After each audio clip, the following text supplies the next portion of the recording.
Hello, and welcome back. It is week 3, and this week we are talking hair textures and hair types. So yes, I am in full effect. I got my curls out in full effect today, and literally I've just decided to wash my hair and put some leave-in conditioner in it and go. So this is what we're giving on today, okay? So let's jump straight into it. Let's not delay. Let's jump straight into it. So today we're talking hair types and hair textures, and really kind of just understanding what your hair texture is and finding styles that are going to be best suitable for you and your face shape, okay? So first thing is first, we hear throughout social media, throughout the communities, that there are hair types broken down into 4 categories. And I will say a lot of this information is something that is not necessarily what we utilize as factual information in beauty school.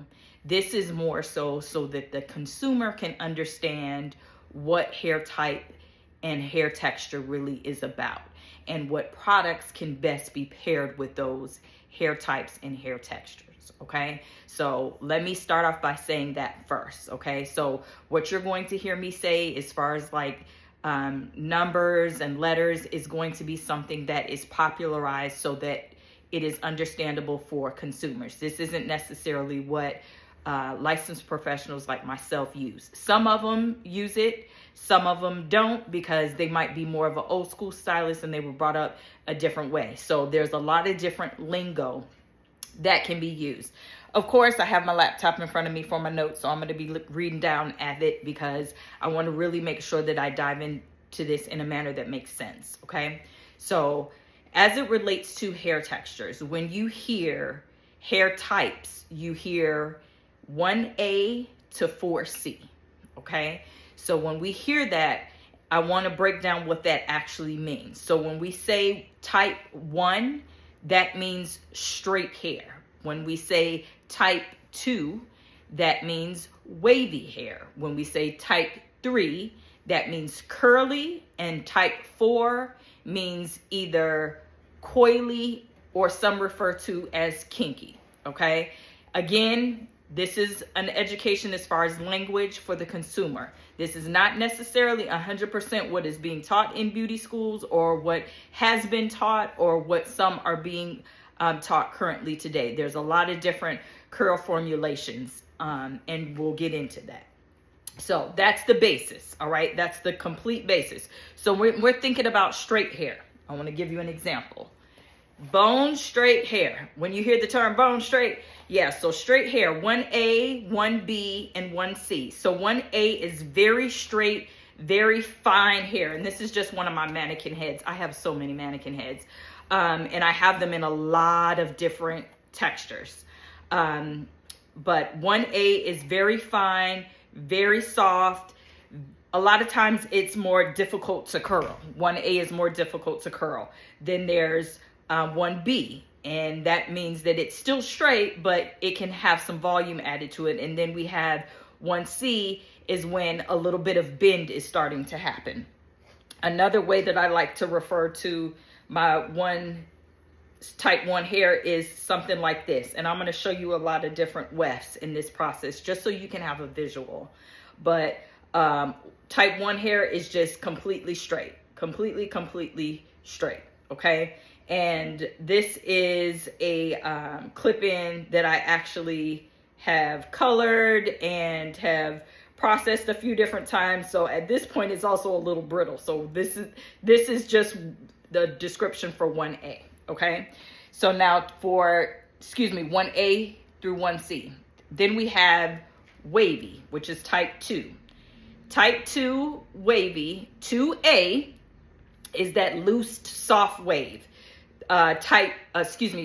2B is when the wave is a little bit more formulated.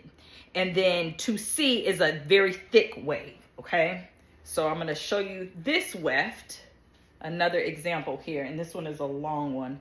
But it has some wave to it. And this is not something that I pressed in. This is how I bought this particular weft. So some might refer to this as a body wave, but this is a good example of a type 2, which is wave, okay? So then we move to type 3, and that's where I live. I'm in the 3s. Now, just like any other types, you're going to have your A's, your B's, and your C's. And as you're going through those A's, B's, and C's, you're noticing that the formation of the curl is either, or the hair is either getting looser or tighter, okay? That's the best way to think about the A's, B's, and the C's. So I know I have some A, some B, and some C. And that really just depends on what I've done to my hair. Like, I've recently colored my hair, so I have some pieces that are a little bit more on the over-processed side, and they're also along the lines of me brushing it all the time because I'm always putting it back in a ponytail. So I keep manipulating that curl to straighten it out and smooth it out so the curl isn't as formed as the other curls maybe back here or underneath, okay?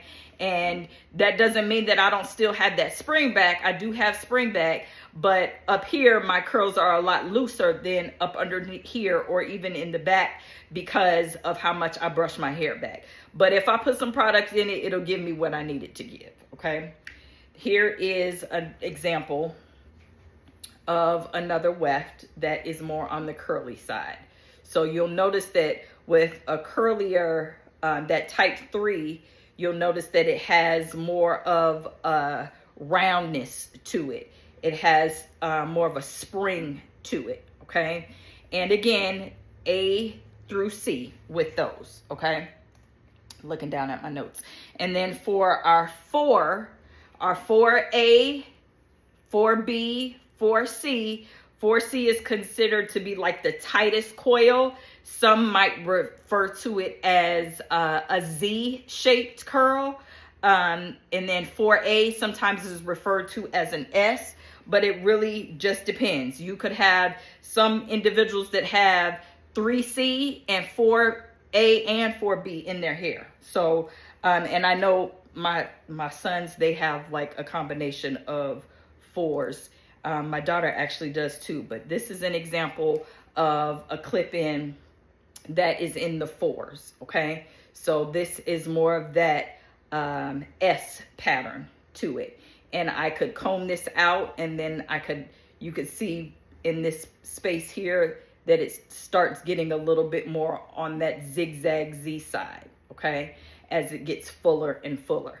So when it comes to the textures, we have, again, 1 through 4, A through C representing the type of the texture of that actual curl, okay?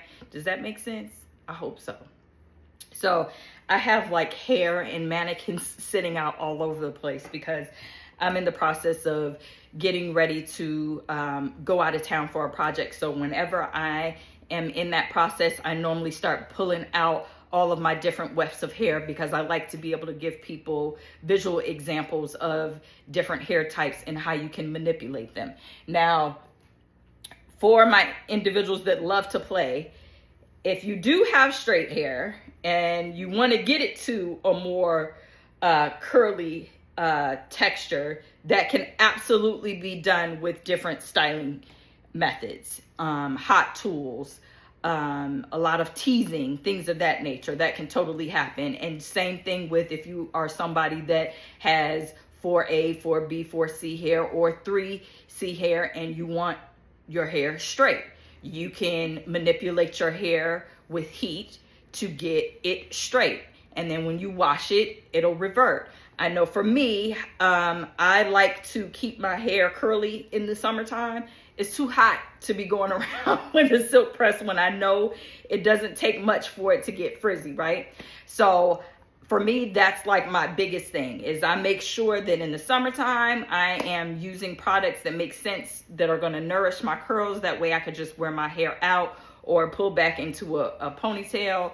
Whereas in the cooler months, I can wear it straight and I don't have to worry about sweating in my scalp as much and my hair not being able to retain that silk press. So when it comes to different styles, I got some examples for you. So when we're thinking about that oval shaped face, so we'll go back to week 1. When we think about that oval shaped face, that is that perfect shape, right? It's divided into 3s. So you want to have a style that is going to be proportioned to your face. And that means layers, that means bobs, that means ponytails. Like really anything goes when you have an oval shaped face. When you have a rounder face, you want to have something that has a little bit softer angles. I'm looking at my notes, okay? So like long layers are great for individuals that have rounder faces because it cuts some of the face shape up. Like I had mentioned to you all before, I understand that I have a round shaped face. So I do have layers in my curls, but when I wear my hair straight, you can still see the layers in it as well. And I have it gives me movement, which is always what we want. We want to try to avoid things that are going to widen the face or avoid styles that are going to widen the face even more when you have a round shaped face. And same thing with your square shapes. You want to avoid styles that have angles to them that already feel a little boxy, because that's going to just make you look like you're SpongeBob, and we don't want that. So you want something that is going to be really, really soft and that is going to help to elongate the face, okay? For our heart-shaped face, those individuals that have the wider foreheads, okay, parts and are going to be your friend, because that's going to help kind of define things. And texture is also going to be your friend. So creating texture, whether that is with adding curl, whether that's adding wave, whatever that looks like, you want to add a little bit of texture to the hair when you are somebody that has more of a heart-shaped face. And then for our oblong faces, that's our longer faces, right? We want to avoid the straight styles, because what is that going to do? Just make you look like this. And we do not want that. We want to break that up. So definitely doing something that's going to kind of cut that off. So like getting rid of a lot of length would be nice. Even doing something that's more shaggy in style would be really cute. And avoiding things such as like ponytails are fine. I will say that for my long face girls.